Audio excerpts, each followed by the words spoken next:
Good morning students, welcome back to my channel study with Abhiman.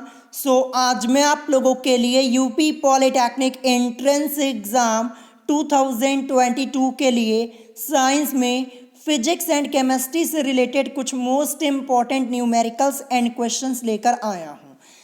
आज की इस video में मैं आप सभी स्टूडेंट्स को यहाँ पे जितने भी न्यूमेरिकल्स एंड क्वेश्चन सॉल्व करवाने वाला हूँ, ये सभी क्वेश्चंस एंड न्यूमेरिकल्स आप लोगों के एंट्रेंस एग्जाम के पॉइंट ऑफ व्यू से मोस्ट इम्पॉर्टेंट है। चलिए फिर आज की इस वीडियो को स्टार्ट करते हैं और देखते हैं आज का क्वेश्चन नंबर फर्स्ट यहाँ पे क्या दिया है। क्वेश्चन नंबर फर्स्ट आप लोगों को आपकी स्क्रीन के ऊपर दिख रहा होगा। यहाँ पे क्वेश्चन लिखा है कि एक संधारित्र की धारिता 3 माइक्रोफैरेड है। यदि इसमें 108 माइक्रोकूलम का आवेश हो तो संधारित्र की प्लेटों के बीच विभवांतर होगा। 4 ऑप्शंस आप लोगों को आपकी स्क्रीन के ऊपर दिख रहे होंगे और ये क्वेश्चन आप लोगों का यूपी पॉलिटेक्निक एंट्रेंस एग्जाम 2019 में ऑलरेडी एक बार पूछा जा चुका है और इस पैटर्न के कई क्वेश्चन मैंने आपको पहले भी सॉल्व कराए हुए हैं। चलिए फिर हम इस क्वेश्चन को सॉल्व करना स्टार्ट करते हैं। सबसे पहले देखेंगे कि इस क्वेश्चन में हमें यहाँ पे क्या क्या चीज़ें पता है। तो देखिए सबसे पहले लिखा है एक संधारित्र की धारिता 3 माइक्रोफैरेड है। तो देखिए जो संधारित्र की धारिता होती है इसको हम C से रिप्रेजेंट करते हैं। इसकी वैल्यू हमें क्या दी गई है, 3 माइक्रोफैरेड दी गई है। ये मैंने यहाँ पे सबसे पहले लिख दिया। फिर इसके अलावा हमें क्वेश्चन में पता है यदि इसमें 108 माइक्रोकूलम का आवेश हो तो आवेश Q की वैल्यू हमें क्या दी गई है, आवेश Q की वैल्यू हमें दी गई है 108 माइक्रोकूलम। ये मैंने यहाँ पे लिख दिया। फिर हमसे पूछा गया तो संधारित्र की प्लेटों के बीच विभवांतर होगा। तो हमें यहाँ पे संधारित्र की प्लेटों के बीच विभवांतर V की वैल्यू को फाइंड आउट करना है। तो V इज इक्वल टू हमारा एक फॉर्मूला होता है Q और अपॉन में C। तो यहाँ पे देखिए Q की वैल्यू यानी आवेश हमें कितना दिया है, 108 माइक्रोकूलम एंड यहाँ पे C की वैल्यू यानी संधारित्र की धारिता हमें 3 माइक्रोफैरेड दी गई है। तो C की जगह हम रखेंगे 3 को। अब सॉल्व कर लेंगे, 3 1 जा 3, ये 3 3 जा 9, एक इधर आ जाएगा, 3 6 जा 18 हो जाएगा यानी 36। और विभवांतर को निकाल रहे हैं तो ये किस में आएगा, वोल्ट में आएगा। तो 36 वोल्ट यही इस क्वेश्चन का आपका करेक्ट आंसर हो जाएगा, 36 वोल्ट। चलिए ऑप्शन में चेक करते हैं 36 वोल्ट कहाँ दिया है, ये दिया है ऑप्शन सी में। ऑप्शन सी करेक्ट हो जाएगा। टोटली आपका फॉर्मूला बेस्ड क्वेश्चन है। अगर आपको फॉर्मूला पता है तो आप आसानी से क्वेश्चन को सॉल्व कर पाएंगे। प्रैक्टिस कर लीजिएगा, दोबारा भी आपसे इस पैटर्न का क्वेश्चन पूछा जा सकता है। अब चलिए इसके बाद देखते हैं next question. Question number second क्या दिया है। क्वेश्चन नंबर सेकंड आपका यहाँ पे लिखा हुआ है 226 परमाणु भार तथा 88 परमाणु क्रमांक वाले एक तत्व से 2 अल्फा कण निकलने के बाद प्राप्त तत्व की द्रव्यमान संख्या, जिसे आप परमाणु भार भी बोल सकते हैं, ध्यान रखिएगा, तथा परमाणु क्रमांक क्या होगा। ये क्वेश्चन आप लोगों का यूपी पॉलिटेक्निक एंट्रेंस एग्जाम 2018 में पूछा गया था। 4 ऑप्शंस आपको आपकी स्क्रीन के ऊपर दिख रहे होंगे। इस पैटर्न के मैंने आपको सभी क्वेश्चन सॉल्व कराए हैं, ये भी क्वेश्चन सॉल्व कराया है और कॉन्सेप्ट भी बताया हुआ है। तो चलिए हम इस क्वेश्चन को सॉल्व करना स्टार्ट करते हैं। सबसे पहले देखेंगे क्वेश्चन में हमें क्या क्या चीजें पता है। तो देखिए यहाँ पे लिखा है 226 परमाणु भार तथा 88 परमाणु क्रमांक वाले एक तत्व से। तो तत्व के बारे में तो हमें कुछ पता है नहीं, तो तत्व को मैं यहाँ पे क्या मान लेता हूँ, X मान लेता हूँ, ठीक है। और देखिए इसका परमाणु भार हमें क्या दिया है तत्वों का, 226। तो ऊपर मैं लिख देता हूँ इसका परमाणु भार 226, या आप जिसे द्रव्यमान संख्या भी बोल सकते हैं। फिर इसके बाद यहाँ पे देखिए परमाणु क्रमांक क्या दिया है, 88 यानी 88 दिया है। तो परमाणु क्रमांक को हम नीचे लिखते हैं, तो यहाँ पे मैं नीचे लिख देता हूँ 88, ठीक है। फिर इसके बाद यहाँ पे कहा क्या जा रहा है, यहाँ पे कहा जा रहा है कि 226 परमाणु भार तथा 88 परमाणु क्रमांक वाले एक तत्व से 2 अल्फा कण निकलने के बाद, यानी यहाँ से क्या हो रहा है, 2 अल्फा कण यहाँ से निकल रहा है यानी उत्सर्जित हो रहा है, तो यहाँ पे मैं माइनस लगा देता हूँ। इसका मतलब क्या हो जाएगा, 2 अल्फा कण यहाँ से निकल रहा है। तो 2 अल्फा कण निकलने के बाद प्राप्त तत्वों की द्रव्यमान संख्या या आप जिसे परमाणु भार बोल सकते हैं तथा परमाणु क्रमांक क्या होगा, ये हमसे यहाँ पे पूछा जा रहा है। तो बहुत ही ध्यान से समझिएगा, मैं आपको यहाँ पे कॉन्सेप्ट एक बार फिर से बताने जा रहा हूँ अल्फा कण उत्सर्जन का। तो मैंने आप लोगों को कई बार बताया हुआ है, ध्यान से सुनिएगा। देखिए, एक अल्फा कण की, ठीक है, एक अल्फा कण के उत्सर्जन पर परमाणु के परमाणु क्रमांक में 2 इकाई की कमी होती है। अगर एक अल्फा कण निकलता है तो परमाणु क्रमांक में, ठीक है, एक अल्फा कण के निकलने पर परमाणु के परमाणु क्रमांक में 2 इकाई की कमी होती है, ध्यान रखिएगा। और देखिए, परमाणु भार में या फिर आप बोल सकते हैं द्रव्यमान संख्या में, इसमें कितने की कमी होती है, तो इसमें 4 इकाई की कमी होती है। ये एक अल्फा कण के लिए है और इस क्वेश्चन में क्या हो रहा है, यहाँ पे 2 अल्फा कण निकल रहे हैं। तो समझिएगा, तो देखिए यहाँ पे 2 अल्फा कण निकलने के बाद जो तत्व हमें मिलेगा वो मैं मान ले रहा हूँ Y है, ठीक है, सिर्फ मान ले रहा हूँ। अब देखिए यहाँ पे 2 अल्फा कण निकल रहा है, तो ये परमाणु क्रमांक पहले क्या था, 88 था ना। तो देखिए, एक अल्फा कण के निकलने पर परमाणु क्रमांक में 2 इकाई की कमी आती है। अब क्योंकि यहाँ पे 2 अल्फा कण निकल रहा है तो परमाणु क्रमांक में क्या हो जाएगी, यहाँ पे 4 इकाई की कमी, यानी 88 से अब परमाणु क्रमांक क्या हो जाएगा, 84 हो जाएगा, ध्यान रखिएगा। अब बात आती है यहाँ पे परमाणु भार या फिर आप बोल सकते हैं द्रव्यमान संख्या की। अब देखिए, एक अल्फा कण के उत्सर्जन पर परमाणु के परमाणु भार में 4 इकाई की कमी आती है, ठीक है। अब क्योंकि यहाँ पे 2 अल्फा कण निकल रहा है तो परमाणु के परमाणु भार या फिर द्रव्यमान संख्या में क्या हो जाएगी, 8 इकाई की कमी, क्योंकि 2 अल्फा कण निकल रहा है। तो 226 में से अगर मैं 8 यहाँ पे लेस कर दूं तो मुझे क्या मिलेगा, तो आप बोलेंगे 218 मिलेगा, ठीक है। तो ये हो जाएगी यहाँ पे परमाणु भार या फिर आप द्रव्यमान संख्या बोल सकते हैं। सो इस क्वेश्चन का करेक्ट आंसर क्या हो जाएगा, हमसे पूछा गया था कि प्राप्त तत्वों की द्रव्यमान संख्या तथा परमाणु क्रमांक क्या होगा। तो देखिए, द्रव्यमान संख्या या आप इसे परमाणु भार बोल सकते हैं, ये 218 मिली है और यहाँ पे परमाणु क्रमांक जो हमें मिला है ये 84 मिला है। तो 218 और 84 हम ऑप्शन में चेक कर लेते हैं कहाँ पे दिया है, 218 और 84 ऑप्शन सी में दिया है, तो ऑप्शन सी करेक्ट हो जाएगा। देखिए, इस टाइप के क्वेश्चन की प्रैक्टिस कर लीजिएगा। मैंने आपको अल्फा कण उत्सर्जन, बीटा कण उत्सर्जन सब कुछ डिटेल में पढ़ाया हुआ है, ठीक है। ऑप्शन सी करेक्ट होगा। नेक्स्ट क्वेश्चन देखते हैं, क्वेश्चन नंबर 3 क्या दिया है। क्वेश्चन नंबर 3 आपका एक न्यूमेरिकल टाइप का क्वेश्चन दिया है। क्वेश्चन यहाँ पे लिखा है कि एक चालक के सिरों का विभवांतर 2.5 वोल्ट है तथा उसमें धारा प्रवाहित होने से 10 सेकंड में 10 जूल ऊर्जा प्राप्त होती है। चालक में प्रवाहित धारा होगी, यानी चालक में प्रवाहित धारा I का मान हमें यहाँ पे ज्ञात करना है। तो बहुत ही ध्यान से क्वेश्चन को समझिएगा, ठीक है। देखिए, धारा I के मान को निकालने के लिए हमें यहाँ पे आवेश का तो मान पता होना जरूरी है, क्योंकि I इज इक्वल टू आपका फॉर्मूला Q अपॉन में T होता है। और अभी इस क्वेश्चन में हमें आवेश के बारे में तो कुछ पता ही नहीं है, तो आवेश को हम कैसे निकालेंगे।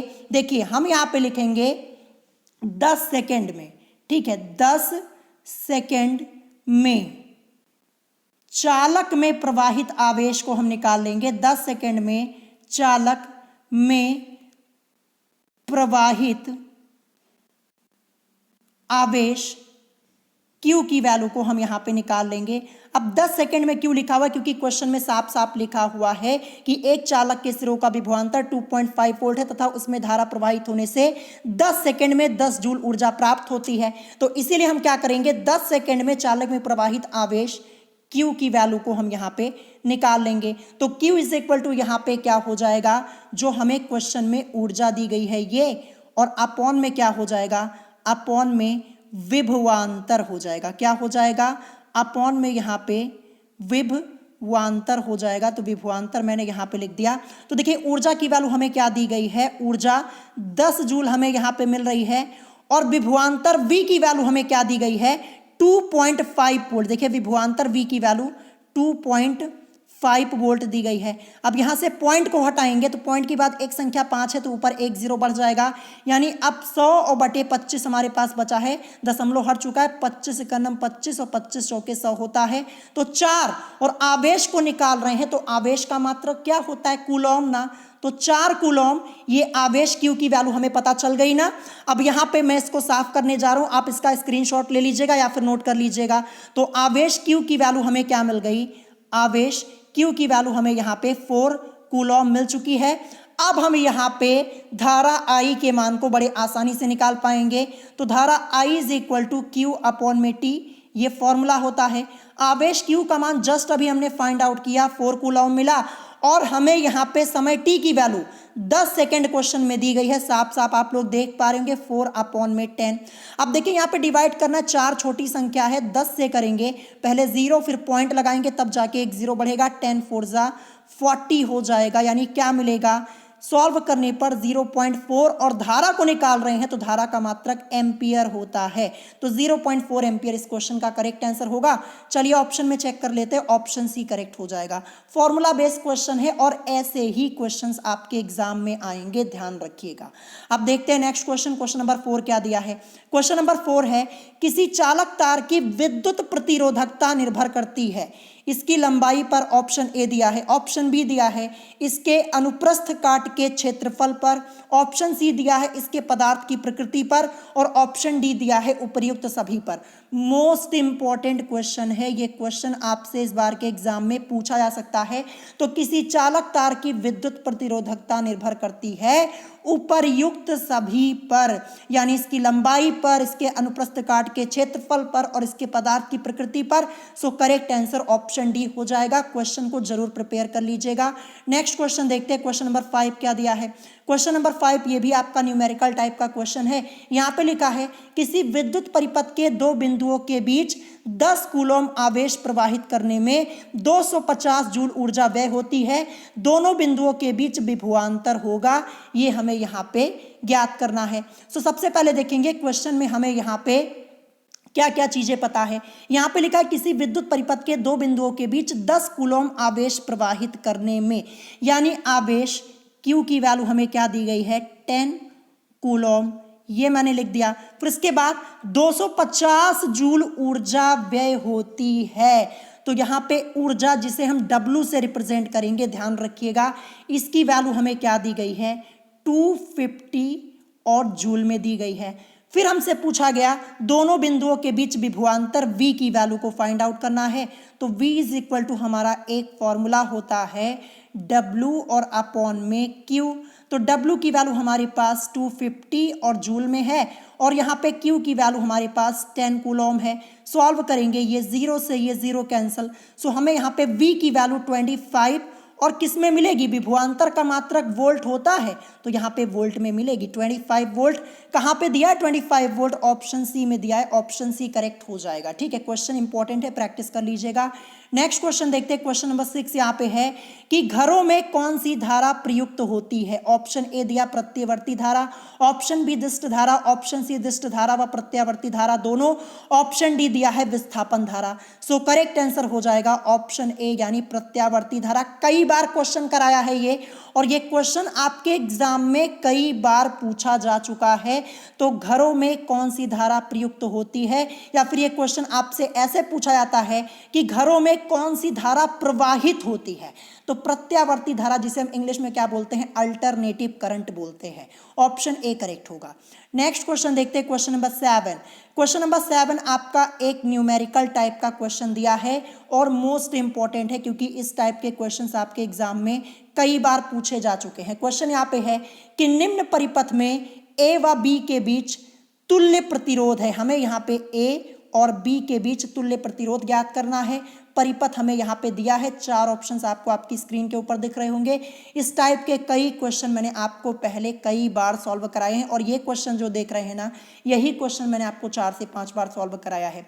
अब सबसे पहले क्या देखेंगे, परिपथ में देखिए ये जो यहाँ पे 80 ओम और जो 80 ओम का रेजिस्टेंस यहाँ पे दिया है, 80 और 80 ओम का रेजिस्टेंस जो यहाँ पे दिया है, ये आपका यहाँ पे श्रेणी क्रम में है। ये वाला देखिए जो यहाँ पे 80 ओम और 80 ओम का जो प्रतिरोध है, ये आपका किस क्रम में है? श्रेणी क्रम में है, यानी सीरीज में है। इनका हम क्या करेंगे? इनका हम यहाँ पे तुल्य प्रतिरोध निकालेंगे। तो जब ये श्रेणी क्रम में है, तुल्य प्रतिरोध को निकालेंगे तो R इज इक्वल टू हमारा फॉर्मूला हो जाएगा R1 प्लस R2। श्रेणी क्रम के लिए यही फॉर्मूला यूज होता है। तो R1 की वैल्यू हमारे पास 80 यानी 80 ओम और प्लस R2 की वैल्यू भी हमारे पास 80 ओम दी गई है। ऐड करेंगे, ऐड करने पर 160 ओम मिलेगा। तो हमने यहाँ पे तुल्य प्रतिरोध निकाल लिया। जो यहाँ पे 80 ओम और 80 ओम का प्रतिरोध यहाँ पे आपका श्रेणी क्रम में था, सीरीज में था, इसका हमने तुल्य प्रतिरोध निकाला तो हमें क्या मिला? 160 ओम यहाँ पे मिल चुका है। ठीक है, इसका तुल्य प्रतिरोध निकाल लिया। अब देखिए यहाँ पे हमें क्या मिल गया? 160 ओम मिल चुका है। और ये जो अब आपका है, देखिए 160 ओम का रेजिस्टेंस और यहाँ पे जो 40 ओम का रेजिस्टेंस है, अब ये दोनों आपके समांतर क्रम में है। किस क्रम में है? अब ये आपका समांतर क्रम में हो चुका है। तो जब समांतर क्रम में है तो अब इसका जब हम तुल्य प्रतिरोध निकालेंगे तो हम यहाँ पे फॉर्मूला यूज करेंगे 1/R इज इक्वल टू 1/में में R1 प्लस 1/में में R2 हो जाएगा। ध्यान रखिएगा। ठीक है, अब 1/में में R1 की वैल्यू हमारे पास क्या है? तो R1 की वैल्यू 1/में में R1 की वैल्यू हमारे पास 160 ओम है, जो कि अभी हमने ऊपर सॉल्व किया था। तो यहाँ पे 160 मैं लिख देता हूँ। फिर इसके बाद देखिए प्लस 1/में में R2 की वैल्यू हमारे पास ये 40 ओम है, तो ये मैंने यहाँ पे लिख दिया। अब हम क्या करेंगे? 160 और 40 का यहाँ पे एलसीएम निकालेंगे। तो एलसीएम हमारा 160 ही मिलेगा हमें। 160 से 160 में डिवाइड करेंगे एक बार तो ऊपर 1 की मल्टीप्लाई 1 में कराएंगे तो 1 ही मिलेगा। प्लस 40 से 160 में डिवाइड करेंगे 4 बार जाएगा, 4 की मल्टीप्लाई ऊपर 1 में तो यहाँ पे 4 मिलेगा। ठीक है, अब यहाँ पे देखिए आगे सॉल्व करेंगे तो 1/R इज इक्वल टू 1 और 4 को ऐड करने पर हमें 5 मिलेगा और अपॉन में 160 ये आपका है। सॉल्व करेंगे 5 1 जा 5, 5 3 जा 15, एक इधर जाएगा, 5 2 जा 10 हो जाएगा। यानी 1/R इज इक्वल टू 1/में में 32 मिला है।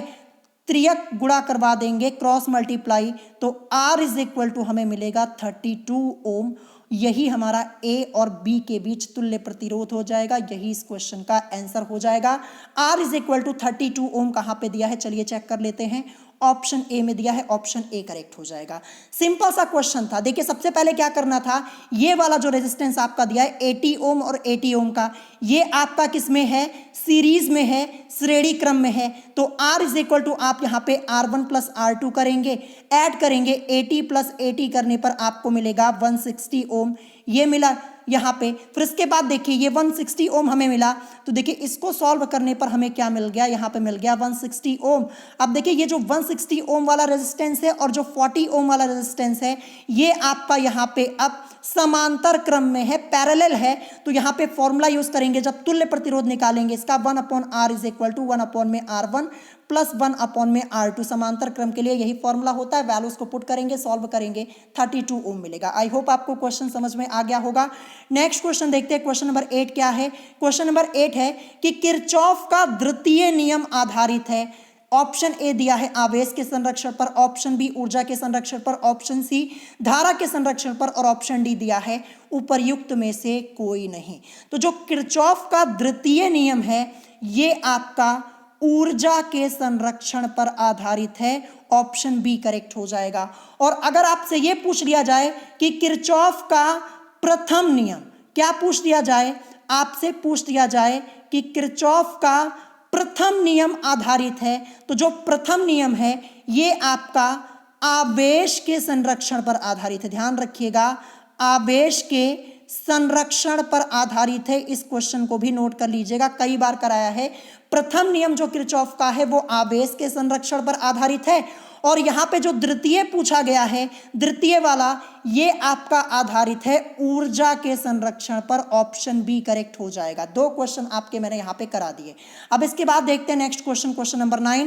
क्वेश्चन नंबर 9, यदि 2 प्रतिरोधक R1 तथा R2 एक श्रेणी क्रम में जुड़े हो तो उनके तुल्यांकी प्रतिरोध R का मान होगा। ये क्वेश्चन आप लोगों का यूपी पॉलिटेक्निक एंट्रेंस एग्जाम 2013 में पूछा गया था और सेम यही क्वेश्चन आप लोगों का 2021 यानी 2021 के एंट्रेंस एग्जाम में पूछा गया था। जब लास्ट ईयर एंट्रेंस एग्जाम की प्रिपरेशन में करवा रहा था 2021 की, ये क्वेश्चन कई बार कराया था, कहा था आपसे पूछा जा सकता है और सेम टू सेम क्वेश्चन आया हुआ था। तो देखिए यहाँ पे क्या लिखा है, यदि 2 प्रतिरोधक R1 तथा R2 एक श्रेणी क्रम में जुड़े हो, तो जब श्रेणी क्रम में है तो तुल्यांकी प्रतिरोध R का मान क्या हो जाएगा, R is equal to R1 plus R2 हो जाएगा।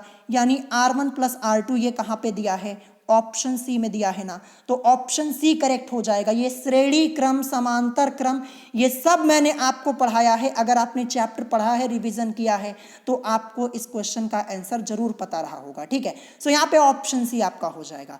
नेक्स्ट क्वेश्चन, क्वेश्चन नंबर 10, यहाँ पे लिखा है एक पावर स्टेशन की सामर्थ्य 200 मेगावाट है, इसके द्वारा प्रतिदिन उत्पन्न विद्युत ऊर्जा होगी। 4 ऑप्शंस आपको आपकी स्क्रीन के ऊपर दिख रहे होंगे। तो हमसे यहाँ पे क्या पूछा गया, इसके द्वारा प्रतिदिन उत्पन्न विद्युत ऊर्जा होगी। तो उत्पन्न विद्युत ऊर्जा इज इक्वल टू यहाँ पे क्या हो जाएगा, उत्पन्न विद्युत ऊर्जा इज इक्वल टू यहाँ पे हो जाएगा सामर्थ्य, जिसको हम P से रिप्रेजेंट करते हैं, इनटू समय हो जाएगा T। तो यहां पे देखिए सामर्थ्य P की वैल्यू हमें क्या दी गई है, 200, और वो भी मेगावाट में, और समय T की वैल्यू को आपको समझना होगा। यहां पे लिखा है कि इसके द्वारा प्रतिदिन, तो प्रतिदिन से मतलब क्या हो जाएगा, एक दिन ना, प्रतिदिन यानी एक दिन, और एक दिन में आपके कितने घंटे होते हैं, 24 घंटे होते हैं ना, ये आप सबको पता है। तो यहाँ पे समझना पड़ेगा समय की वैल्यू को आपको। तो यहाँ पे 24 घंटे की बात हो रही है, प्रतिदिन यानी एक दिन में आपके 24 घंटे होते हैं, तो प्रतिदिन की बात हो रही है। तो T का मान यहाँ पे हम क्या लेंगे, 24 घंटे लेंगे। तो T की जगह हम क्या लिखेंगे, 24। अब देखिए 200 की मल्टीप्लाई हम 24 में करवाएंगे तो हमें क्या मिलेगा, 4800 मिलेगा। और किस में आएगा, मेगावाट घंटा में, किस में, मेगावाट और घंटा में आएगा, ध्यान रखिएगा, मेगावाट घंटा। तो 4800 मेगावाट घंटा कहाँ पे दिया है, ये आपका दिया है ऑप्शन बी में। देखिए यहाँ पे 4800 मेगावाट भी दिया गया आपको कंफ्यूज करने के लिए, ध्यान रखिएगा, मेगावाट घंटा में आएगा, मेगावाट में नहीं। तो ऑप्शन बी करेक्ट होगा। क्वेश्चन की प्रैक्टिस कर लीजिएगा। नेक्स्ट क्वेश्चन, क्वेश्चन नंबर 11 यहाँ पे दिया है कि ओम के नियम के अनुसार विभवांतर तथा धारा में सही संबंध है। यूपी पॉलिटेक्निक एंट्रेंस एग्जाम 2013 में आया क्वेश्चन। 4 ऑप्शंस आपको आपकी स्क्रीन के ऊपर दिख रहे होंगे। कई बार मैंने आपको ओम का नियम बताया हुआ है, जब चैप्टर पढ़ाया था तब भी बताया था, एक बार फिर से बता देता हूं, बहुत ही ध्यान से सुनिएगा ओम का नियम। देखिए, यदि किसी चालक की भौतिक अवस्था जैसे लंबाई, मोटाई, तापक्रम स्थिर रहे तो चालक में प्रवाहित धारा की प्रबलता I चालक के सिरों पर लगाए गए विभवांतर V के समानुपाती होती है, यानी V समानुपाती I होता है। ठीक है, तो ये रिलेशन आपका कहाँ पे दिया है, ये आपका ऑप्शन ए में दिया है, तो ऑप्शन ए करेक्ट हो जाएगा। क्वेश्चन ये इंपॉर्टेंट है, ये रिलेशन वाले क्वेश्चंस आपसे जरूर पूछे जाएंगे। और मैं आपको बता दूं, विद्युत से रिलेटेड आपके एंट्रेंस एग्जाम में फिजिक्स में, ध्यान रखिएगा, 25 क्वेश्चन फिजिक्स में आपके आते हैं, तो 25 में से कम 7 से 8 क्वेश्चन आपको विद्युत से रिलेटेड देखने को मिलेंगे, या कभी कभी 9-10 क्वेश्चन भी मिल जाते हैं। तो जितना मैंने पढ़ाया है, अगर आपने पढ़ा है ना, तो सब क्वेश्चन का आंसर आप आसानी से कर पाएंगे एग्जाम में। नेक्स्ट क्वेश्चन देखते हैं, क्वेश्चन नंबर 12। क्वेश्चन नंबर 12 ये आपका न्यूमेरिकल टाइप का क्वेश्चन है और मोस्ट इंपॉर्टेंट है। क्वेश्चन यहाँ पे लिखा है, एक विद्युत उपकरण का निर्धारण 880 वॉट 220 वोल्ट है। जब इसे 110 वोल्ट विद्युत प्रदाय से जोड़ा जाता है तो यह शक्ति व्यय करता है। ये हमसे पूछा जा रहा है, P की वैल्यू, शक्ति, ये हमसे यहाँ पे पूछी जा रही है। तो सबसे पहले हम यहाँ पे क्या करेंगे, हमें यहाँ पे ये करना होगा कि उपकरण का प्रतिरोध हमें यहाँ पे सबसे पहले निकालना होगा। और उपकरण का प्रतिरोध हमें पता तो है नहीं, तो मैं यहाँ पे क्या करूँगा, मैं मान लेता हूँ जो उपकरण का प्रतिरोध है वो क्या है, वो R ओम है। प्रतिरोध का मात्रक ओम होता है ना, तो इसीलिए R ओम मैं यहाँ पे उपकरण का प्रतिरोध मान लूंगा और इसी R की वैल्यू को हमें यहाँ पे निकालना है। तो देखिए यहाँ पे क्वेश्चन में देखते हैं हमें क्या क्या चीजें पता है। एक उपकरण का निर्धारण 880 वॉट, यानी P की वैल्यू यहाँ पे शक्ति क्या दी गई है, 880 और वॉट में दी गई है, ये मैंने यहाँ पे लिख दिया। और इसके बाद क्या लिखा है, 220 वोल्ट है, V की वैल्यू हमारे पास 220 और वोल्ट में है, तो ये मैं यहाँ पे लिख देता हूँ। और हमने यहाँ पे क्या किया, हमें यहाँ पे सबसे पहले उपकरण का प्रतिरोध निकालना है, जिसको हमने क्या कर लिया, R मान लिया। हमें प्रतिरोध तो पता है नहीं, R ओम मान लिया है। अब इसी R की वैल्यू को हमें निकालना है, ठीक है। तो बेसिक फॉर्मूला क्या होता है, P is equal to V square upon R होता है। अब क्योंकि हमें यहाँ पे R की वैल्यू को निकालना है, तो R is equal to V square upon में P हो जाएगा। ये फॉर्मूला हमें इसी के हेल्प से मिला है, बेसिक फॉर्मूला की मदद से। देखिए P is equal to V square upon R होता है, R की वैल्यू को निकालना है तो R is equal to V square upon में P हो जाएगा। तो देखिए यहाँ पे R is equal to V square, V की वैल्यू हमारे पास 220 और यहाँ पे स्क्वायर है तो यहाँ पे 220 दो बार हमें करना होगा, और अपॉन में P की वैल्यू हमारे पास क्या है, 880 वॉट है। सॉल्व करेंगे, ये 0 से ये 0 कैंसल, 22 1 जा 22, 22 4 जा 88 होता है, 4 1 जा 4 होता है, 4 5 जा 20, दो धर जाएगा, 4 5 जा 20, 55 ओम। ये R की वैल्यू को जस्ट अभी हमने फाइंड आउट कर लिया, 55 ओम हमने यहाँ पे उपकरण के प्रतिरोध को निकाल लिया है। इसे नोट कर लीजिएगा। अब मैं साफ करने जा रहा हूँ, आगे क्वेश्चन को सॉल्व करेंगे। तो यहाँ पे हमने जो उपकरण का प्रतिरोध R ओम माना हुआ था, इसकी वैल्यू हमें क्या मिल गई, 55 ओम मिल चुकी है। फिर हमें क्वेश्चन में आगे कंडीशन दी गई है, जब इसे 110 वोल्ट विद्युत प्रदाय से जोड़ा जाता है तो यह शक्ति व्यय करता है।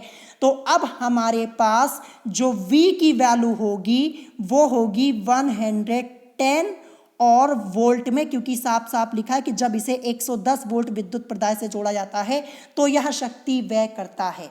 तो हम क्या करेंगे, अब हम यहाँ पे 110 वोल्ट पर व्यय शक्ति निकालेंगे। लिखेंगे यहाँ पे 110 वोल्ट पर व्यय शक्ति, P की वैल्यू को हम निकालेंगे यहाँ पे। तो P इज इक्वल टू हमारा फॉर्मूला हो जाएगा वी स्क्वायर अपॉन में R। तो यहाँ पे सॉल्व करेंगे, P is equal to V की वैल्यू अब हमारे पास 110 वोल्ट है, स्क्वायर है तो 110 गुणे 110 दो बार लिखना होगा। और उपकरण का प्रतिरोध अभी जस्ट हमने 55 ओम निकाला हुआ था, इसीलिए निकाला था। 55 1 जा 55, 2 जा 110, 2 की मल्टीप्लाई 110 में आपको करवा देनी है तो आपको P की वैल्यू मिल जाएगी 220 और वॉट में मिलेगी। ध्यान रखिएगा, शक्ति का मात्रक या फिर सामर्थ्य का मात्रक वॉट होता है। 220 वॉट कहाँ पे दिया है, ये आपका दिया है ऑप्शन बी में। इस पैटर्न के 10 से 12 क्वेश्चंस आपके एग्जाम में अभी तक पूछे जा चुके हैं, तो इस बार भी पूछे जाएंगे, प्रैक्टिस कर लीजिएगा। नेक्स्ट क्वेश्चन देखते हैं, क्वेश्चन नंबर 13। विद्युत ऊर्जा नापने का यंत्र है, यूपी पॉलिटेक्निक एंट्रेंस एग्जाम 2010 में आया question. Option A switch, option B watt घंटा meter, option C volt meter, option D plug दिया है। सो करेक्ट आंसर क्या हो जाएगा, करेक्ट आंसर होगा विद्युत ऊर्जा नापने का यंत्र होता है वॉट घंटा मीटर।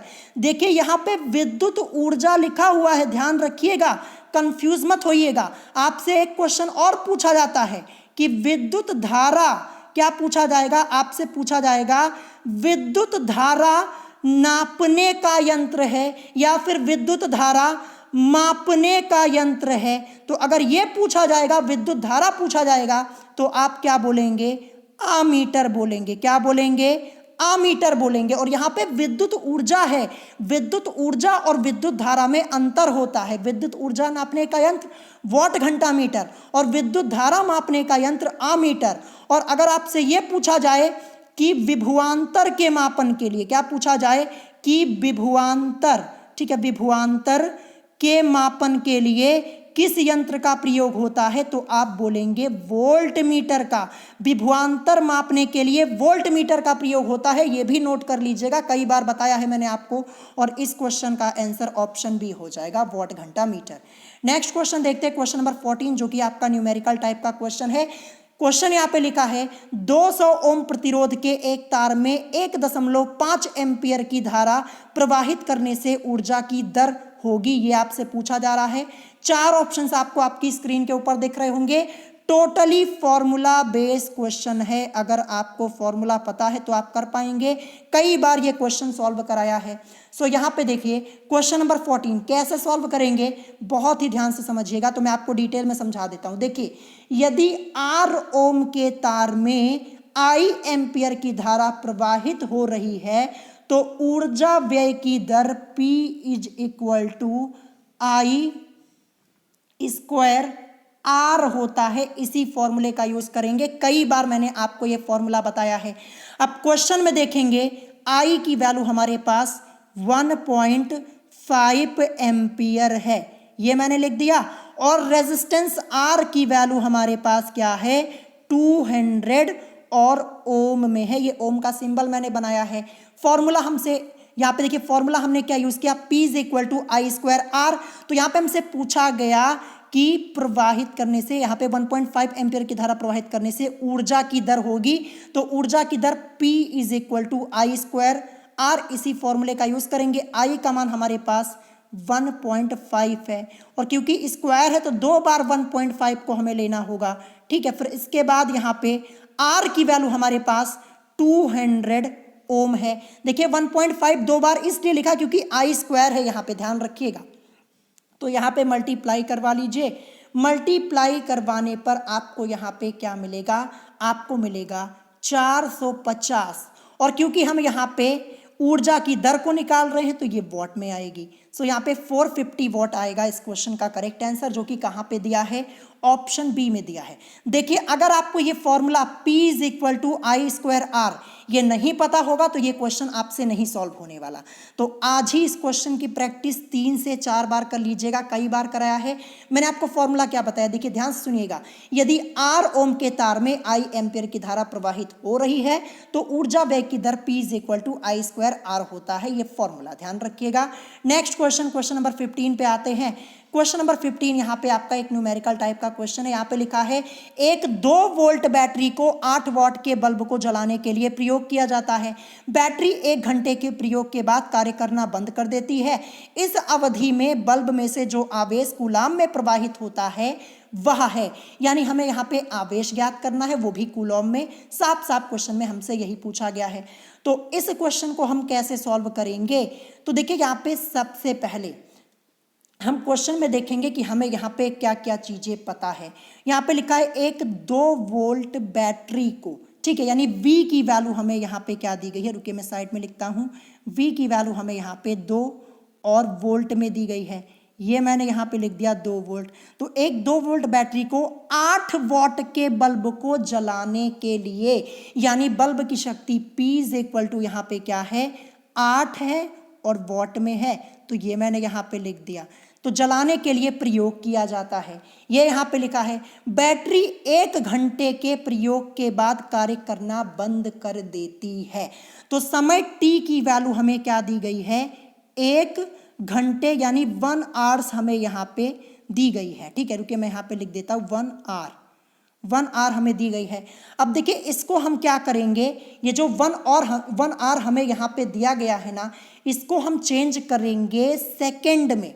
तो देखिए 1 घंटे में आपके, ठीक है, 1 घंटे में आपके यहाँ पे कितने सेकंड हो जाएंगे, ये आपको सबसे पहले फाइंड आउट करना होगा। तो आप लोग जानते हैं कि 1 मिनट बराबर 60 सेकंड होता है। तो 1 घंटे को जब हम सेकंड में चेंज करेंगे तो कुछ नहीं करना। देखिए 1 घंटे में आपके 60 मिनट होते हैं, 60 मिनट, और देखिए 1 मिनट में आपके 60 सेकंड होते हैं, तो 60 × 60 कर देंगे ना, तो यहाँ पे ये आपका किस में चेंज हो जाएगा, ये आपका किस में चेंज हो गया, सेकंड में चेंज हो गया। एक बार मैं फिर से आपको समझा देता हूँ। 1 घंटे में 60 मिनट होते हैं, आप लोग जानते हैं ना।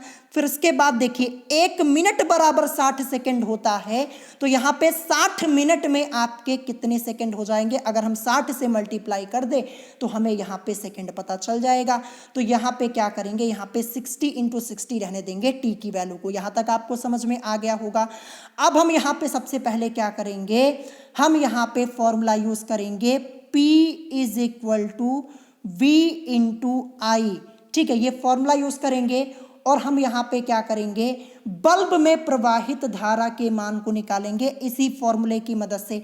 अब क्योंकि धारा I का मान हमें निकालना है, तो I इज इक्वल टू आपका क्या हो जाएगा, P और अपॉन में V हो जाएगा। P की वैल्यू हमारे पास 8 वॉट है और V की वैल्यू 2 वोल्ट है, तो 2 1 जा 2 और 2 4 जा 8, I की वैल्यू 4 एम्पियर आ गई। जब I की वैल्यू हमें पता चल चुकी है, तो अब हम यहाँ पे आवेश को निकाल पाएंगे। जब तक ये I की वैल्यू नहीं पता चलती, तब तक हम Q की वैल्यू को नहीं निकाल पाते। तो Q इज इक्वल टू आपका फॉर्मूला क्या होता है, I इंटू टी होता है, यानी आवेश बराबर विद्युत धारा और गुणे समय होता है। तो विद्युत धारा का मान 4 एम्पियर जस्ट अभी हमने निकाला, और समय t की वैल्यू हमारे पास 1 घंटे थी, जिसको हमने सेकंड में चेंज कर लिया था, 60 गुणे 60 मिला हुआ था। अब देखिए यहाँ पे 4 गुणे 60 गुणे 60, यहाँ पे मल्टीप्लाई करवा लीजिए, आपको यहाँ पे मिलेगा 14, फिर 4, फिर इसके बाद 00, और किस में, कूलॉम में आएगा। ये आवेश Q की वैल्यू हमें पता चल चुकी है। यहाँ पे 14,400 कूलॉम इस क्वेश्चन का करेक्ट आंसर होगा। चलिए ऑप्शन में चेक कर लेते हैं, कहाँ दिया है, ऑप्शन सी में दिया है। देखिए क्वेश्चन इजी है अगर आपको फॉर्मूला यूज करने का तरीका पता है, और ध्यान रखिएगा जो यहाँ पे 1 घंटे समय दिया था, ये आपको सेकंड में चेंज करना होगा, तब जाके ये क्वेश्चन सॉल्व होगा। नेक्स्ट क्वेश्चन, क्वेश्चन नंबर 16 देखते हैं। सुरक्षा फ्यूज में वह तापमान जिस तक तार गर्म हो जाता है निर्भर करता है। क्वेश्चन क्या है कि सुरक्षा फ्यूज में वह तापमान जिस तक तार गर्म हो जाता है निर्भर करता है धारा के मान पर, प्रयुक्त एलॉय पर, तार के अर्धव्यास पर, या फिर तार की लंबाई पर। क्वेश्चन ये आपका मोस्ट इंपॉर्टेंट है, ध्यान रखिएगा। सो करेक्ट आंसर यहाँ पे हो जाएगा तार के अर्धव्यास पर, ऑप्शन सी करेक्ट हो जाएगा। क्वेश्चन को नोट कर लीजिएगा, इंपॉर्टेंट है। तो सुरक्षा फ्यूज में वह तापमान जिस तक तार गर्म हो जाता है वो निर्भर करता है तार के अर्धव्यास पर। नेक्स्ट क्वेश्चन, क्वेश्चन नंबर 17 देखते हैं। क्वेश्चन नंबर 17 आपका एक न्यूमेरिकल टाइप का क्वेश्चन है। यदि किसी परिपथ में 2.4 इंटू 10⁻⁻⁻19 कूलॉम आवेश प्रवाहित कराने पर सेल द्वारा कृत कार्य 4.8 जूल हो, तो सेल का विद्युत वाहक बल क्या होगा, इलेक्ट्रोमोटिव फोर्स हमें यहाँ पे फाइंड आउट करना है। सबसे पहले देखेंगे क्वेश्चन में हमें यहाँ पे क्या क्या चीजें पता है। तो देखिए यहाँ पे क्या लिखा हुआ है, यहाँ पे लिखा है यदि किसी परिपथ में 2.4 इंटू 10⁻⁻19 कूलॉम आवेश, तो आवेश Q की वैल्यू हमें क्या दी गई है, 2.4 इंटू 10⁻⁻19 और कूलॉम में, तो ये मैंने यहाँ पे लिख दिया, ठीक है। फिर इसके बाद लिखा है कि प्रवाहित कराने से सेल द्वारा कृत कार्य 4.8 जूल हो, तो यहाँ पे वर्क कितना हो रहा है, कार्य यहाँ पे हो रहा है 4.8 और जूल में, ये मैंने यहाँ पे लिख दिया। फिर हमसे पूछा गया सेल का विद्युत वाहक बल यानी E की वैल्यू, इलेक्ट्रोमोटिव फोर्स हमें यहाँ पे फाइंड आउट करना है। सो E इज इक्वल टू आपका एक फॉर्मूला होता है W अपॉन में Q, तो W की वैल्यू हमारे पास 4.8 जूल है और Q की वैल्यू हमारे पास 2.4 इंटू 10⁻⁻19 कूलॉम है। अब सॉल्व कर लेंगे, यहाँ पे देखिए, यहाँ पे मैं 19 सही से लिख देता हूँ, ये 10 को भी सही से लिख देता हूँ। अब देखिए यहाँ पे ये 4.8 है और ये 2.4 है, पॉइंट से पॉइंट यहाँ पे कैंसल, 24 1 जा 24, 24 2 जा आपका क्या हो जाएगा 48। अब ऊपर बचा है 2 और ये देखिए 10 की घात -19 10⁻⁻19, इसको हम ऊपर भेजेंगे अंश में, तो ये पावर जो आपकी होगी यहाँ पे आके मल्टीप्लाई हो जाएगी और पॉजिटिव हो जाएगी, 10⁻⁻19 हो जाएगी, यानी 2 इंटू 10⁻⁻19 और फिर जूल पर कूलॉम में, जूल और पर कूलॉम में ये इस क्वेश्चन का करेक्ट आंसर होगा 2 गुणे 10 की घात 19। चलिए देखते कहाँ पे दिया है, ऑप्शन ए में दिया है 2 गुणे 10 की घात 19 जूल पर कूलम, ऑप्शन ए करेक्ट होगा। Next question, question number 18। Question number 18 अभी कल ही मैंने आप लोगों को इस टाइप का एक क्वेश्चन कराया हुआ था, ठीक है। वो क्वेश्चन आप लोगों का 2010 के एग्जाम में आया था और ये क्वेश्चन 2020 के एग्जाम में। जब मैं 2020 के एग्जाम की प्रिपरेशन करवा रहा था, इस टाइप के कई क्वेश्चन कराए थे, कहा था एग्जाम में आएगा और सेम टू सेम क्वेश्चन आया था। यहाँ पे क्या लिखा है कि 2000 ग्राम पानी का ताप 10 डिग्री सेल्सियस से 50 डिग्री सेल्सियस तक बढ़ाने के लिए आवश्यक ऊष्मा की मात्रा होगी, ये आपको बताना है। यूपी पॉलिटेक्निक एंट्रेंस एग्जाम 2020 में आया क्वेश्चन। कैसे सॉल्व करेंगे, देखिए टोटली फॉर्मूला बेस्ड क्वेश्चन है। फॉर्मूला हम यूज करेंगे Q is equal to M into S into delta T का प्रयोग हम यहाँ पे करेंगे। अब देखिए यहाँ पे M की वैल्यू यानी द्रव्यमान हमें कितना दिया है, 200 ग्राम पानी का ताप, तो यहाँ पे द्रव्यमान हमें यहाँ पे 2000 दिया, ठीक है, 200 नहीं 2000, तो 2000 ग्राम पानी का ताप, तो यहाँ पे द्रव्यमान M की वैल्यू 2000 गुणे S से मतलब क्या हो जाएगा, S से मतलब जो पानी है या फिर आप बोल सकते हैं जल, इसकी विशिष्ट ऊष्मा का मान। तो देखिए यहाँ पे इस क्वेश्चन में जल की विशिष्ट ऊष्मा का मान नहीं दिया गया है, तो जल की विशिष्ट ऊष्मा का मान क्या होता है, S इज इक्वल टू हम यहाँ पे पुट करेंगे 1 कैलोरी प्रति ग्राम डिग्री सेल्सियस, ये S का मान होता है जल की विशिष्ट ऊष्मा का मान, पानी की विशिष्ट ऊष्मा का मान। देखिए कभी कभी क्वेश्चन में ये आपको दिया होता है ये वैल्यू और कभी नहीं दिया होता, तो देखिए इस क्वेश्चन में नहीं दी गई थी वैल्यू जब 2020 के एग्जाम में पूछा गया था, तो आपको जल की विशिष्ट ऊष्मा का मान पता होना चाहिए, 1 कैलोरी प्रति ग्राम डिग्री सेल्सियस होती है, ये आपको ध्यान रखना है। तो S की जगह हम क्या रखेंगे, 1 को रख देंगे जो कि पानी की विशिष्ट ऊष्मा का मान होता है, जल की विशिष्ट ऊष्मा का मान, तो यहाँ पे S की जगह 1 को रखेंगे। डेल्टा टी से मतलब क्या हो जाएगा, यहाँ पे जो लिखा है 10 डिग्री सेल्सियस से 50 डिग्री सेल्सियस तक बढ़ाने के लिए, तो क्या करेंगे हम यहाँ पे 50 डिग्री सेल्सियस में से लेस करेंगे 10 डिग्री सेल्सियस को, यही डेल्टा टी की वैल्यू हो जाएगी। अब 2000 की मल्टीप्लाई 1 में तो आपको क्या मिलेगा 2000, फिर इनटू में 50 में से 10 को घटा देंगे, लेस कर देंगे तो 40 मिलेगा। 2000 की मल्टीप्लाई 40 में करवा दीजिए, आपको मिलेगा 80,000 यानी 80,000, और किस में, कैलोरी में आएगा। कहाँ पे दिया है, ऑप्शन बी में दिया है, ऑप्शन बी करेक्ट हो जाएगा। तो देखिए कभी कभी क्या होता है क्वेश्चन में आपको पानी की विशिष्ट ऊष्मा का मान दिया होता है, कभी नहीं दिया होता। जैसे ये क्वेश्चन 2010 में इस टाइप का पूछा गया था, तो वहां पे जल की विशिष्ट ऊष्मा का मान दिया गया था, 2020 में पूछा गया तो नहीं दिया गया था। तो याद कर लीजिएगा अपनी तरफ से कि जल की विशिष्ट ऊष्मा का मान 1 कैलोरी प्रति ग्राम डिग्री सेल्सियस होता है। अब देखते हैं नेक्स्ट क्वेश्चन, क्वेश्चन नंबर 19 क्या दिया है, यदि किसी वस्तु का द्रव्यमान 150 ग्राम तथा विशिष्ट ऊष्मा 0.13 कैलोरी प्रति ग्राम डिग्री सेल्सियस हो तो उसकी ऊष्माधारिता होगी। ऊष्माधारिता का मान ज्ञात करना है। अभी कल ही मैंने आपको इस टाइप का क्वेश्चन सॉल्व कराया था, वो 2018 के एग्जाम में पूछा गया था, सेम ऐसा क्वेश्चन था, बस यहाँ पे ये संख्याएं बदल दी गई हैं। तो इस क्वेश्चन को कैसे सॉल्व करेंगे, ऊष्माधारिता को हमें निकालना है। तो ऊष्माधारिता Q इज इक्वल टू हमारा एक फॉर्मूला होता है M इंटू एस। तो M यानी द्रव्यमान का मान 150 ग्राम हमें क्वेश्चन में दिया गया है, और S का मान यानी विशिष्ट ऊष्मा 0.13 कैलोरी प्रति ग्राम डिग्री सेल्सियस दी गई है। अब यहाँ पे 150 की मल्टीप्लाई 0.13 में आपको करवा लेनी है, तो मल्टीप्लाई करवाएंगे तो आपको क्या मिलेगा 19.5 या फिर 19.5, और किस में आएगा, कैलोरी प्रति डिग्री सेल्सियस में। ये भी आपको ध्यान रखना है, आपको कंफ्यूज करने के लिए कैलोरी में भी ऑप्शन दे दिया जाता है, प्रति डिग्री सेल्सियस नहीं लिखा होता है, ध्यान रखिएगा। तो 19.5 कैलोरी प्रति डिग्री सेल्सियस होगा, तो कहाँ पे दिया है, ऑप्शन ए में दिया है। तो क्वेश्चन नंबर 19 का आपका ऑप्शन ए करेक्ट हो जाएगा, ध्यान रखिएगा। नेक्स्ट क्वेश्चन, क्वेश्चन नंबर 20 देख लेते हैं। यहाँ पे दिया है कि जल का छिड़काव करने पर किसी बंद कमरे का ताप गिर जाता है क्योंकि, आपको रीजन बताना है, ऑप्शन ए दिया है जल ऊष्मा का कुचालक है, ऑप्शन बी जल की विशिष्ट ऊष्मा अधिक है, ऑप्शन सी जल के वाष्पन की गुप्त ऊष्मा अधिक है, ऑप्शन डी जल का तापक्रम कमरे के ताप से कम है। देखिए क्वेश्चन ये आपका मोस्ट इंपॉर्टेंट है, पहले भी मैंने आपको कई बार कराया है। आपको बताना है कि जल का छिड़काव करने पर किसी बंद कमरे का ताप गिर जाता है, ये आप लोगों ने खुद ही देखा होगा। सो करेक्ट आंसर क्या हो जाएगा?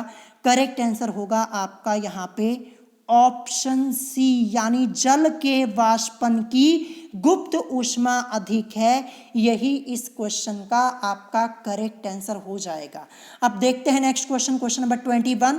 क्वेश्चन नंबर 21, परिदृश्य प्रकाश के लिए तरंग दैर्घ्य की परास है। यूपी पॉलिटेक्निक एंट्रेंस एग्जाम 2016 में आया क्वेश्चन। 4 ऑप्शंस आपको दिख रहे होंगे, कई बार क्वेश्चन सॉल्व कराया और इस क्वेश्चन के लिए मैंने आपको एक ट्रिक बताई है।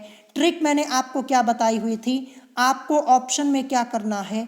दोगुना ढूंढना है। देखिए यहाँ पे आप ऑप्शन को चेक करेंगे तो ये जो 4000 एंगस्ट्रॉम से लेकर 8000 एंगस्ट्रॉम दिया है यही करेक्ट होगा।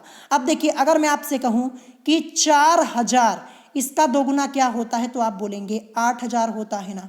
तो यही तो ट्रिक मैंने आपको बताई थी, जब भी आपसे ये क्वेश्चन पूछा जाए आपको दोगुना ढूंढना होगा ऑप्शन में। अब देखिए 0.1 का दोगुना 100 होता है, नहीं होता। 100 का दुगुना 4000 नहीं होता। 8000 से ऊपर होता नहीं, तो 4000 एंगस्ट्रॉम से लेकर 8000 एंगस्ट्रॉम। अगर ये दोगुना वाली ट्रिक याद रखेंगे ये क्वेश्चन आपका कभी गलत हो ही नहीं सकता। और जब ये क्वेश्चन पूछा जाएगा आपसे ना तो ऑप्शन में आपका कोई भी चेंज नहीं होगा, सेम टू सेम यही ऑप्शन आपको देखने को मिलेंगे, ध्यान रखिएगा। नेक्स्ट क्वेश्चन, क्वेश्चन नंबर 22, एक विद्युत बल्ब को 60 डिग्री पर झुके 2 समतल दर्पणों के बीच रखा गया है। इस बल्ब के कितने प्रतिबिंब दिखेंगे? यूपी पॉलिटेक्निक एंट्रेंस एग्जाम 2011 में आया क्वेश्चन और इसी पैटर्न का क्वेश्चन 2018 के एंट्रेंस एग्जाम में कई बार पूछा जा चुका है। 4 से 5 क्वेश्चन पूछा जा चुका है। तो यहाँ पे हमें प्रतिबिंबों की संख्या निकालनी है। तो प्रतिबिंबों की संख्या n इज इक्वल टू हमारा एक फॉर्मूला होता है 360 डिग्री अपॉन में थीटा माइनस 1। ये फॉर्मूला मैंने आपको कई बार बताया हुआ, जब चैप्टर पढ़ाया था इस टाइप के सभी क्वेश्चन मैंने आपको सॉल्व कराए हुए थे।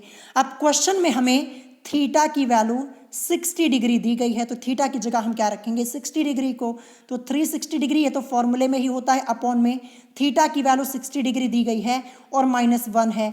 देखिए यहाँ पे ये 0 से ये 0 कैंसल, 6 1 जा 6, 6 6 जा 36, बचा क्या? 6 - 1, 6 - 1 को लेस करेंगे, n की वैल्यू हमें मिलेगी 5, यानी प्रतिबिंबों की संख्या होगी 5। यानी इस बल्ब के कितने प्रतिबिंब दिखेंगे? टोटल 5 प्रतिबिंब। कहाँ पे दिया है? ऑप्शन सी में दिया है, तो ऑप्शन सी करेक्ट होगा। नेक्स्ट क्वेश्चन, क्वेश्चन नंबर 23 दिया है, कार चालक की ओर का दर्पण जो कि पीछे से आ रहे यातायात पर नजर रखने के लिए होता है वह दर्पण कौन सा होता है? आपको बताना है। 2012 के एंट्रेंस एग्जाम में आया क्वेश्चन, कई बार कराया है। यहाँ पे करेक्ट आंसर होगा उत्तल दर्पण। क्या हो जाएगा? उत्तल दर्पण। यानी कार चालक की ओर का दर्पण जो कि पीछे से आ रहे यातायात पर नजर रखने के लिए होता है वह दर्पण कौन सा है? उत्तल दर्पण है। ऑप्शन सी करेक्ट होगा। नेक्स्ट क्वेश्चन, क्वेश्चन नंबर 24, यहाँ पे आपका एक न्यूमेरिकल टाइप का क्वेश्चन है और मोस्ट इंपॉर्टेंट है। क्वेश्चन यहाँ पे है, एक उत्तल दर्पण की फोकस दूरी 15 सेंटीमीटर है। इस दर्पण से 25 सेंटीमीटर दूर रखी वस्तु का प्रतिबिंब बनेगा। 4 ऑप्शन आपको दिए गए हैं। अब कैसे सॉल्व करेंगे क्वेश्चन को देखते हैं। एक उत्तल दर्पण की फोकस दूरी, देखिए उत्तल दर्पण की जो फोकस दूरी होती है वो धनात्मक होती है, पॉजिटिव होती है। तो f की वैल्यू हमें क्या दी गई है? यहाँ पे पॉजिटिव में लेंगे, 15 सेंटीमीटर है तो 15 सेंटीमीटर हम यहाँ पे लिख देंगे। फिर इसके बाद देखते हैं यहाँ पे, इस दर्पण से 25 सेंटीमीटर दूर रखी वस्तु का प्रतिबिंब, वस्तु की दूरी u की वैल्यू जो हमें दी गई है वो 25 सेंटीमीटर में है और दूरी को हम यहाँ पे जो वस्तु की दूरी है इसको हम ऋणात्मक लेंगे 25 और यहाँ पे सेंटीमीटर u की दूरी को हम निगेटिव ही लेते हैं। चाहे वो आपका अवतल दर्पण की बात हो चाहे उत्तल दर्पण की बात हो, जो फोकस दूरी होती है, फोकस दूरी अवतल लेंस की ऋणात्मक और उत्तल की धनात्मक होती है। तो उत्तल में यहाँ पे हमने धनात्मक लिया ही हुआ है, तो यहाँ पे ये u की वैल्यू हो गई। फिर हमसे पूछा गया कि वस्तु का प्रतिबिंब बनेगा, ये हमें यहाँ पे ज्ञात करना है, जैसा कि आप लोग देख पा रहे होंगे। तो अब हम क्या करेंगे? हम यहाँ पे फॉर्मूला यूज करेंगे 1/v प्लस 1/u, ठीक है, 1/v, अब फिर यहाँ पे plus 1/u is equal to 1/f। इसी फॉर्मूले का हम यहाँ पे यूज करेंगे। अब जो फॉर्मूले आपके दिए, यहाँ पे देखिए जो फॉर्मूला आपका यहाँ पे दिया है, जो वैल्यूज आपकी हैं इसमें हम पुट कर देते हैं। तो देखिए यहाँ पे 1/v, ये तो आपका ऐसे ही रहेगा क्योंकि इसी v की वैल्यू को तो हमें फाइंड आउट करना है, ठीक है, ये तो आपका ऐसे ही रहेगा। फिर इसके बाद प्लस, फिर यहाँ पे 1/में u की वैल्यू हमारे पास -25 सेंटीमीटर है। तो देखिए ये माइनस और फॉर्मूले में प्लस है, तो प्लस और ये माइनस मिलके माइनस हो जाएगा। तो यहाँ पे हम क्या लिख सकते हैं, यहाँ पे हम माइनस का साइन लगा देंगे और अपॉन में अब क्या हो जाएगा, 1/25 हो जाएगा। यहाँ तक आपको समझ में आया। अब यहाँ पे इज इक्वल टू 1/में f की वैल्यू 15 सेंटीमीटर है, तो यहाँ पे 15 कर देंगे। यहाँ तक आपको समझ में आ गया होगा। अब आगे सॉल्व करेंगे तो कैसे सॉल्व करेंगे, बहुत ही ध्यान से समझिएगा। 1/v इज इक्वल टू कर देंगे, ध्यान रखिएगा, यहाँ पे क्या करेंगे, इज इक्वल टू का साइन लगा देंगे। अब देखिए बराबर के इधर आपका 1/15 था, ये तो था ही, और ये -1/25, जब इसको बराबर के इधर लेके आएंगे, इधर आके ये प्लस में हो जाएगा, यानी 1/15 और प्लस 1/25 आपका हो जाएगा। यहाँ तक आपको समझ में आया होगा। अब आगे सॉल्व करेंगे। देखिए 15 और 25 का एलसीएम ले लेंगे। तो देखिए 15 और 25 का एलसीएम हमारा आएगा 75, यानी 75। अब 15 से 75 में डिवाइड करेंगे, 5 बार 15 25 75, 5 की मल्टीप्लाई इस एक में तो 5 मिलेगा, फिर प्लस का साइन लगा, प्लस लगा दिया। 25 से 75 में डिवाइड करेंगे, 3 बार जाएगा, 25 या 75, 3 की मल्टीप्लाई इसमें, तो यहाँ पे 3 एकन्नम 3 हो जाएगा, ठीक है। यानी हमें क्या मिला, यहाँ पे देखिए 1/v is equal to 5 + 3/75। Add करेंगे, 5 3 8 होता है और बटे में 75 होता है। 8/75 आपका हो जाएगा, क्योंकि 75 है ना आपका, यहाँ पे 75 हो जाएगा।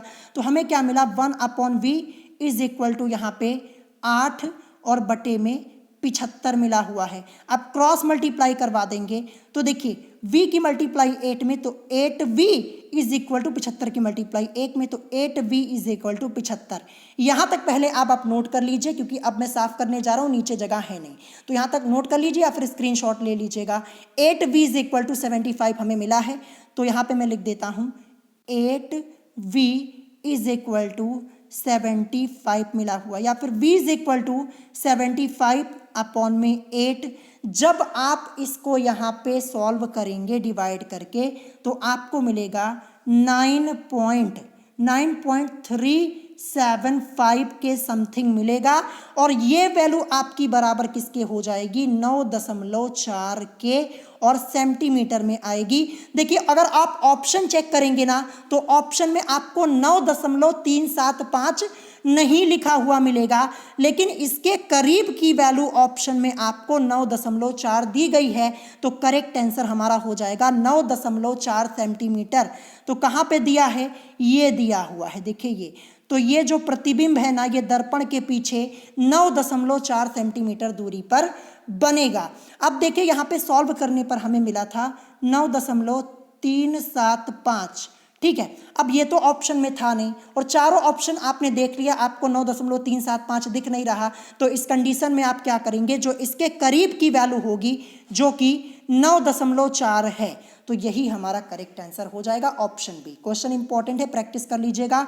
नेक्स्ट क्वेश्चन, क्वेश्चन नंबर 25 यहाँ पे दिया है, 2 लेंस जिनकी शक्ति +12 डायोप्टर तथा -2 डायोप्टर हैं, एक साथ मिलाकर रखे जाते हैं, संयुक्त लेंस की फोकस दूरी कितनी होगी। 2010 के एंट्रेंस एग्जाम में आया क्वेश्चन, 4 ऑप्शन दिख रहे होंगे। ऐसा ही क्वेश्चन 2020 के एंट्रेंस एग्जाम में और कई बार पूछा जा चुका है, ध्यान रखिएगा। इस टाइप के मैंने आपको करीब 7 से 8 क्वेश्चन करा दिए, जितने क्वेश्चन थे सब करा दिए, केवल आपको रिवाइज करना है। तो यहाँ पे देखते हैं, 2 लेंस जिनकी शक्ति +12 डायोप्टर तथा -2 डायोप्टर है। तो पहले लेंस की शक्ति, इसको हम P1 से रिप्रेजेंट करेंगे, इसकी शक्ति हमें क्या दी गई है, +12 डायोप्टर दी गई है, तो +12 डायोप्टर मैं लिख देता हूँ, तथा दूसरे लेंस की शक्ति -2 डायोप्टर दी गई है, तो दूसरे लेंस की शक्ति को हम क्या लिखेंगे, P2 लिखेंगे। P2 की वैल्यू यहाँ पे -2 और डायोप्टर में दी गई है। देखिए समझिएगा, लेंस की क्षमता का मात्रक क्या होता है, आपसे पूछा जा सकता है कि लेंस की क्षमता का मात्रक क्या होता है। डायोप्टर होता है, जिसको डी से रिप्रेजेंट करते हैं। ये भी क्वेश्चन आपसे पूछा जा चुका है, ध्यान रखिएगा। तो देखिए अब हम यहाँ पे क्या करेंगे, क्योंकि एक साथ मिलाकर रखे जाते हैं, तो अब हम यहाँ पे संयोजन की क्षमता को निकालेंगे। तो संयोजन की क्षमता P is equal to P1 plus P2, ये फॉर्मूला होता है। P1 की वैल्यू हमारे पास +12 डायोप्टर है, तो +12 लिखेंगे। फिर फॉर्मूले में प्लस आपका है, P2 की वैल्यू -2 डायोप्टर है। अब देखिए यहाँ पे 12 और फिर ये प्लस माइनस मिलके माइनस और 2 हो जाएगा। 12 में से 2 को लेस करेंगे तो 10 मिलेगा। और जो संयोजन की क्षमता P का मान हमें मिल चुका है 10 डायोप्टर। तो संयोजन की क्षमता P is equal to 10 dioptre मिला है। यहाँ तक नोट कर लीजिए, मैं साफ कर देता हूँ, फिर आगे क्वेश्चन को सॉल्व करेंगे।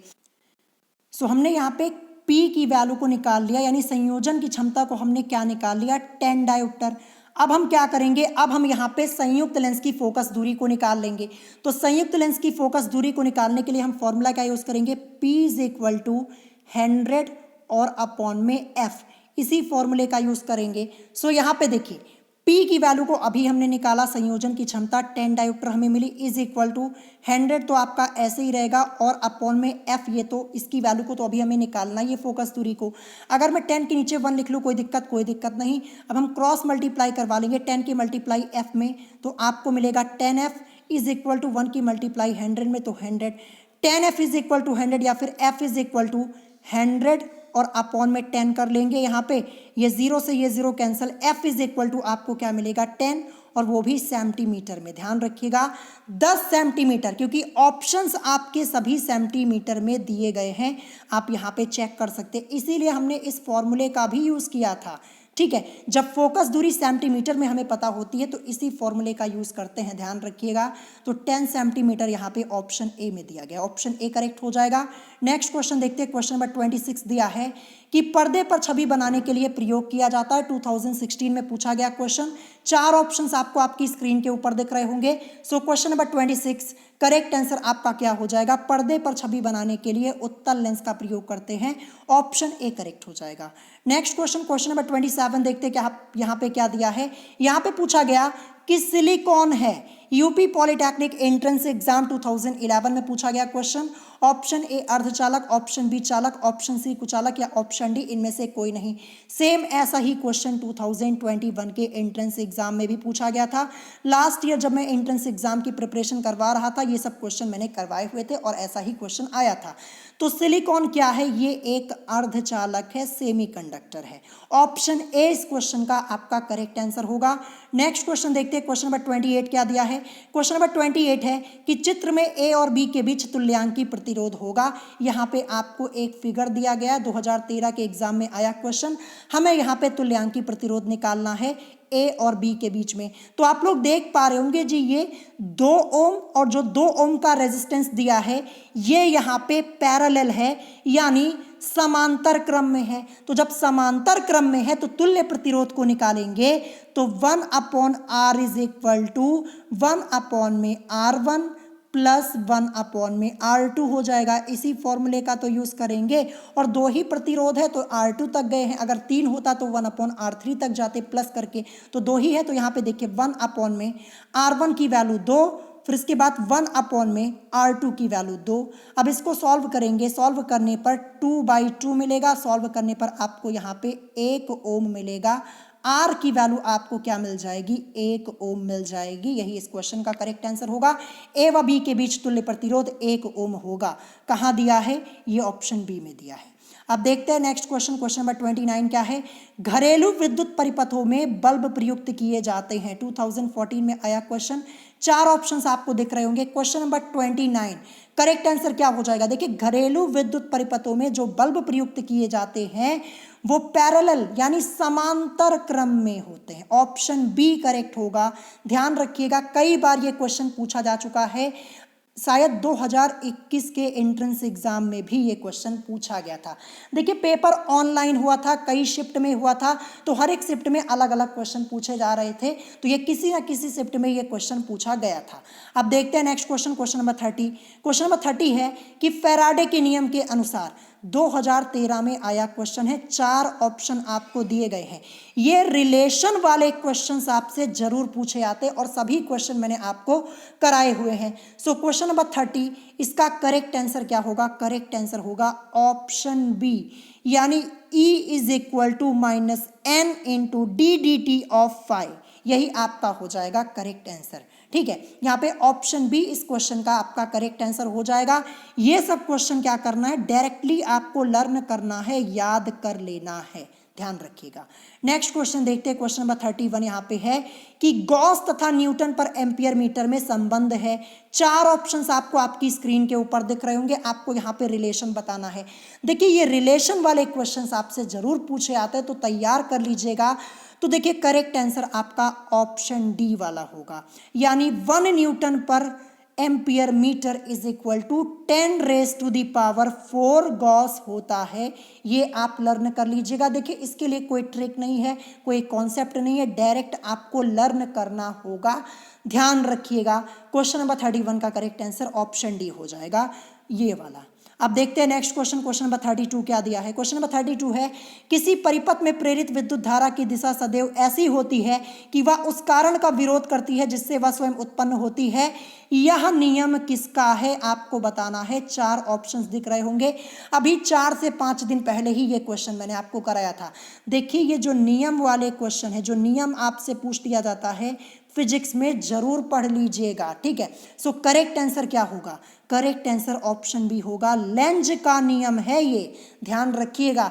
देखिए लेंज का नियम, फैराडे का नियम, ये सब आप लोग पढ़ लीजिएगा। फ्लेमिंग का नियम, ये सब पढ़ लीजिएगा। ये आपसे यहाँ से क्वेश्चन जरूर पूछे जाएंगे। क्वेश्चन मैंने आपको ऑलरेडी करा दिए हैं।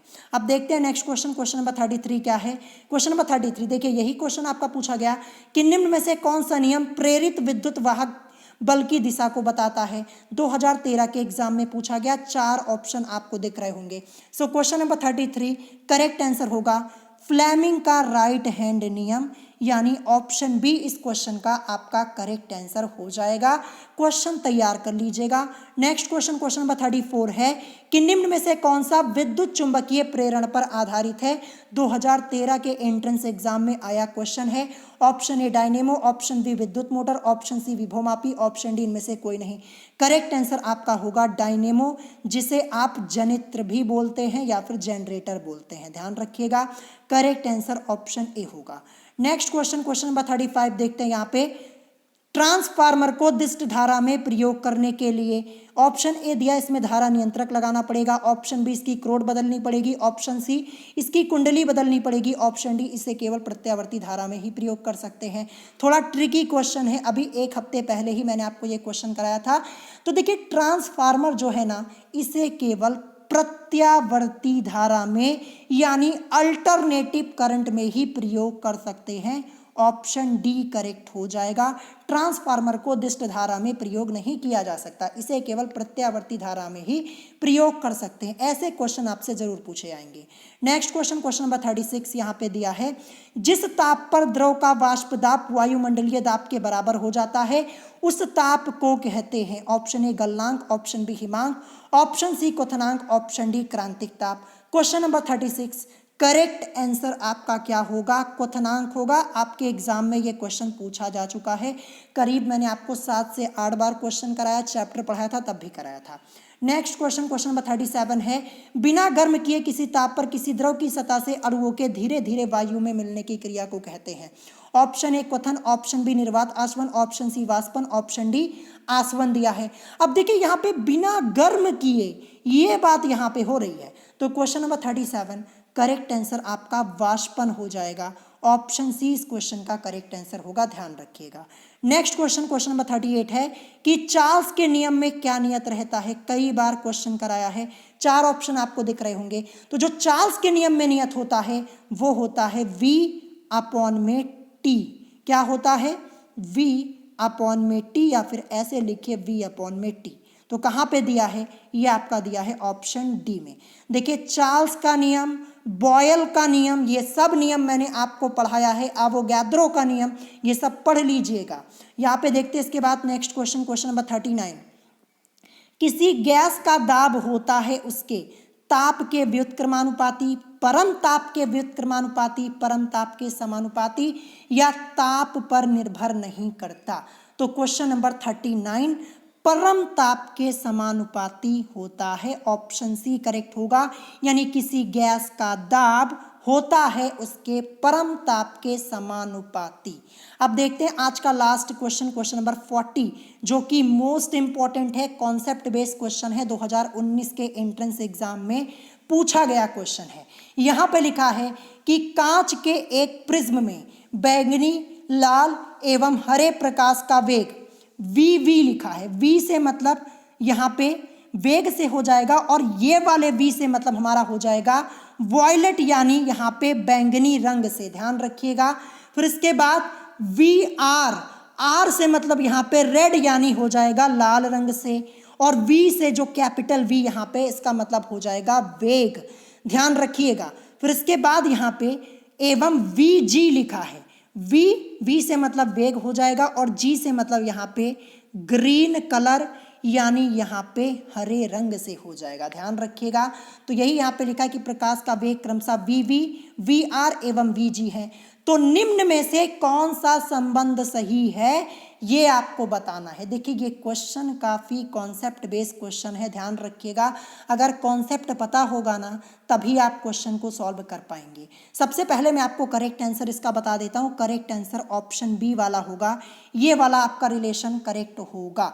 अब देखिए यहाँ पे आप लोगों को एक फॉर्मूला पता होगा, प्रकाश का वेग c = होता है n लैम्डा, ये आपको पता होगा। तो मैं आपको डिटेल में समझा दूं, ध्यान से सुनिएगा।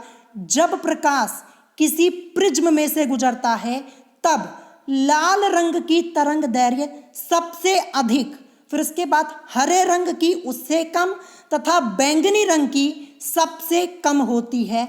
ये आपको ध्यान रखना है। चूंकि प्रकाश का वेग तरंग दैर्घ्य पर निर्भर करता है, इसलिए प्रकाश के लाल रंग का वेग सबसे अधिक, हरे रंग का उससे कम, तथा बैंगनी रंग का सबसे कम हो जाएगा। सो यहाँ पे अगर रिलेशन लिखना चाहे तो हम लिखेंगे VV, फिर यहाँ पे इसके बाद VG, फिर इसके बाद VR। यही इस क्वेश्चन का करेक्ट आंसर हो जाएगा। मैंने आपको डिटेल में बता दिया, ऑप्शन बी करेक्ट होगा। सो आज की इस वीडियो में टोटल 40 क्वेश्चंस मैंने आपको सॉल्व कराए हैं, और ये सभी मोस्ट इंपॉर्टेंट है, और मैक्सिमम तो मैंने आप लोगों को न्यूमेरिकल्स यहाँ पे कराए हैं। तो इन सब क्वेश्चन की प्रैक्टिस आज के आज कर लीजिएगा। अगर कोई क्वेश्चन नहीं समझ में आया हो तो आप मुझसे कमेंट करके पूछ सकते हैं। अगर वीडियो पसंद आई हो तो वीडियो को लाइक करना मत भूलिएगा, और साथ ही साथ हमारे चैनल स्टडी विद अभिमान को सब्सक्राइब करना मत भूलिएगा। देखिए आज की इस वीडियो में 40 तक क्वेश्चन मैंने आपको कराए हैं ना, तो जो कल की वीडियो आएगी क्वेश्चन नंबर 41 से मैं आगे जब बढ़ूंगा, ठीक है। 40 तक कराया, कल इसके बाद 41 से मैं आपको क्वेश्चन कराऊंगा, और ऐसे ये सीरीज आपकी चलती चली जाएगी जब तक आपका एग्जाम नहीं हो जाता। तो आज की वीडियो में इतना ही, मिलेंगे नेक्स्ट वीडियो में।